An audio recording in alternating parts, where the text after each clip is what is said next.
So, hello guys, ang pag-usapan natin sa video na ito ay magbubukas naman tayo ng laptop today. Binuksan ko na actually, tapos chinek ko kung ano yung pwede kong ilagay. Then nakita ko na ang slot niya ay yung slot ng ano na to ay HDD.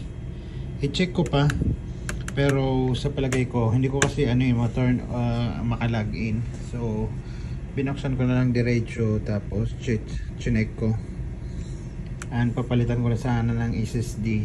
So ang ipapalit ko na lang ng SSD ay Kingston. Then papalitan natin to, tapos i-reformat natin. Then tanggalin ko ng screw na to. Dalawang screw ang kailangan ko tanggalin, tatlo pala. Ito, ang mga old model na laptop ay madali lang tanggalin kasi kung makikita nyo, hindi lahat ng parts ay kailangan mo tanggalin. So ito lang yung tinanggal ko, yung small part, tapos makukuha na natin o ma-replace na natin yung kanyang hard disk. Pero yung mga bago ngayon, nako, kailangan mo tanggalin lahat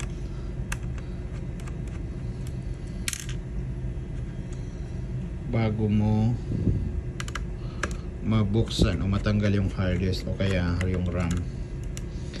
So tanggalin ko na guys, kasi natanggal ko na yung mga tornilyo.